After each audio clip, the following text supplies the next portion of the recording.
نحمده ونصلي على رسوله الكريم اما بعد فاعوذ بالله من الشيطان الرجيم رب اشرح لي صدري ويسر لي امري واحلل عقدة من لساني يفقهوا قولي رب يسر ولا تعسر وتمم بالخير اللهم صل على محمد وعلى آل محمد كما صليت على إبراهيم وعلى آل إبراهيم إنك حميد مجيد قال الله تبارك تعالى في القرآن المجيد بعد اعوذ باللہ من الشیطان الرجیم۔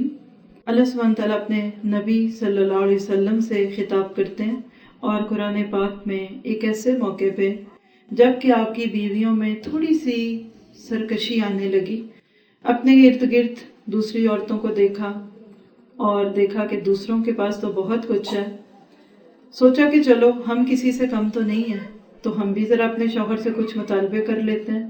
نتیجہ کیا ہوا کہ انہوں نے کچھ بات کی، اور خاص طور پہ ایک واقعہ ہوا کہ نبی صلی اللہ علیہ وسلم کی دو بیویوں نے آپس میں گٹھ جوڑ کیا۔ کس موقع پہ کہ اس کو چھوڑ دیجیے، وہ جب ہم سورۃ تحریم پہ پہنچیں گے تو بات کریں گے، لیکن اللہ تعالیٰ نے اپنے نبی کو پیغام دیا۔ سورۃ تحریم کی آیت 5 ہے، عسیٰ ربہن، امید ہے کہ اس کا رب ان طلقکن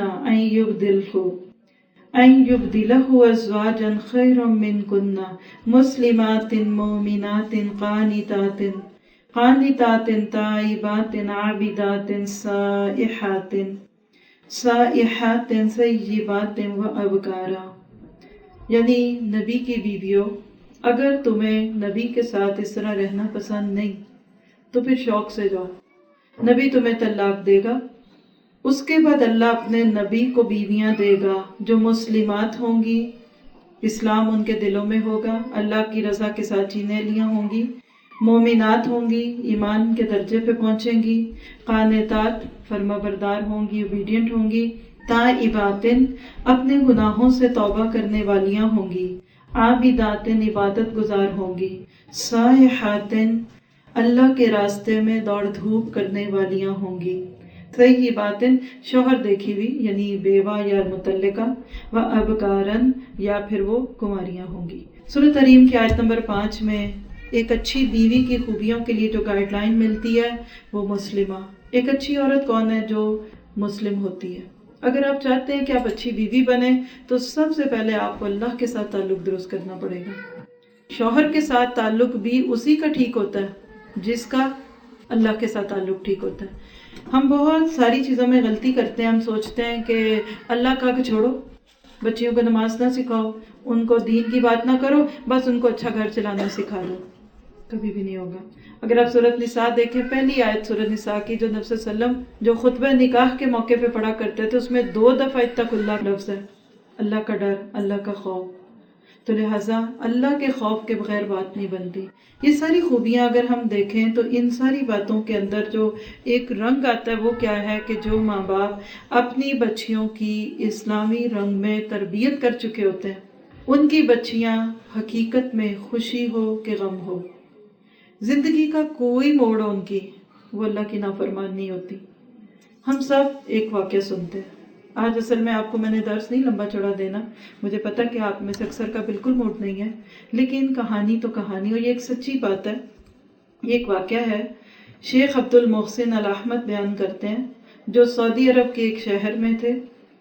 کہتے ہیں کہ ایک لڑکی تھی، اس کی شادی تھی، مغرب کی نماز پڑھی اس کے بعد اس نے خوب اچھا میک اپ کیا، شادی کا خوبصورت جوڑا پہنا اور اپنی شادی کے لیے تیار ہوئی۔ اب یہ بات تو سب کو سمجھ آ رہی ہے نا، کوئی اس میں بتانے والی بات نہیں ہے۔ جب وہ شادی ہال میں آئی، ماں بھی تھی، دوستیں بھی تھیں، بہت اچھی لگ رہی تھی۔ اتنے میں کیا ہوا، عشاء کی نماز کا وقت ہو گیا۔ جب عشاء کی اذان سنی تو اس نے سوچا کہ میں نماز پڑھوں، لیکن اس کو احساس ہوا کہ میرا تو وضو ٹوٹ چکا ہے۔ اس نے اپنی ماں سے کہا کہ امی مجھے وضو کرنا ہے تاکہ میں عشاء کی نماز ادا کر سکوں۔ اس کی ماں یہ بات سن کے چونک پڑی، کہنے لگی تم ہوش میں ہو؟ سب مہمان تمہارے انتظار کر رہے ہیں کہ وہ تم کو دیکھ سکیں، اور تم وضو کرو گی، سارا میک اپ پانی دھل جائے گا، کوئی وقت نماز پڑھنے کا، اور نماز بھی پھر وضو کے ساتھ والی نماز۔ تو تمہیں اس کی اجازت نہیں ہے. یعنی ماں بول رہی ہے کہ تم اس وقت نماز کی تیاری نہیں کر سکتی. اب اس بچی کی بات سنیے گا. بلکہ ماں کی بات میں کچھ اور سختی ہے. کہنے لگی میں تمہاری ماں ہوں اور تمہیں نماز نہ پڑھنے کا حکم دیتی ہوں. واللہ اگر تم نے ابھی وضو کیا تو میں تم سے ناراض ہو جاؤں گی. ایسے لوگ ہمیں دھمکیاں دیتے ہیں نا، اور ہم ان کی دھمکیوں کو جان پہ لے لیتے ہیں اور اللہ کی باتوں کو کہتے ہیں اٹس اوکے. خیر بیٹی نے جواب دیا واللہ میں اس جگہ سے نماز پڑھے بغیر باہر نہیں جاؤں گی، کیونکہ امی کسی مخلوق کی اطاعت نہیں خالق کی نافرمانی میں. یہ ایک حدیث ہے، لا طاعت لمخلوق فی معصیت الخالق. جہاں اللہ کی نافرمانی ہو رہی ہو وہاں مخلوق کی بات نہیں ماننی. ماں کے آگے بچی بولی، کہنے لگی کہ میں تو ایسے نہیں کروں گی. ماں نے جواب دیا لوگ کیا کہیں گے؟ جب تم اپنی شادی پر بغیر میک اپ کے ان کے سامنے جاؤ گی تم ان کے سامنے خوبصورت نہیں لگو گی. ماں نے زبردستی کی کہ وضو کرو گی تو میک اپ دھل جائے گا تو تم اچھی نہیں لگو گی اور لوگ تمہارا مذاق اڑائیں گے. آگے سوچیے کیا ہوا ہوگا. آپ اپنے اوپر لیں. شادی تو ہو گئی بہت ساروں کی، جن کی نہیں ہوئی وہ اپنے آپ سے پوچھیں.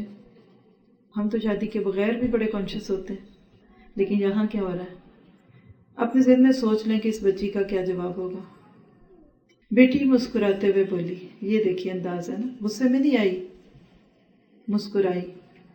کیا آپ اس بات پر پریشان ہیں کہ مخلوق کے سامنے خوبصورت نہ لگوں گی؟ میرے خالق کے بارے میں کیا خیال ہے؟ میں پریشان ہوں کہ اگر میں نے نماز نہ پڑھی تو میں خالق کے سامنے اچھی نہ لگوں گی. اس کو کہتے ہیں رب کو پانا. Who cares؟ لوگوں کو میں جیسی مرضی لگوں. خیر اب اس نے ماں کی نافرمانی کی، وضو کرنا شروع کیا. سارا میک اپ دھل گیا لیکن اس نے کوئی پرواہ نہ کی. اس نے نماز شروع کی اور جیسے ہی وہ سجدے میں جھکی، اس کو علم نہیں تھا کہ یہ اس کا آخری سجدہ ہے. اس بچی کا انتقال ہو گیا. سجدے کی حالت میں اس کو تکلیف تھوڑی سی ہوئی اور اس نے وہیں دم توڑ دیا. اب آپ بولیں کیا کہیں گے اس کو؟ ہم میں سے کسی کو پتہ ہے کہ ہماری زندگی کا آخری دن کب ہے؟ کوئی فرشتہ اجازت لے کے آئے گا، کوئی اپائنمنٹ بنائے گا، کوئی پہلے سے تیاری کرے گا، نفل پڑھ لو، وضو کر لو، ذرا اپنے آپ کو یہ کر لو وہ کر لو. اذا جاء احدکم الموت، جب کسی کی موت کا وقت آتا ہے نا تو کسی کو ذرا سی بھی مہلت نہیں ملتی. تو یہ بچی سجدے کی حالت میں فوت ہوئی. یہ اس مسلمہ کا ایک بہترین انجام تھا جو اپنے رب کو راضی کرنے پر اصرار کر رہی تھی. ہم نے کیا سیکھا اس سبق سے؟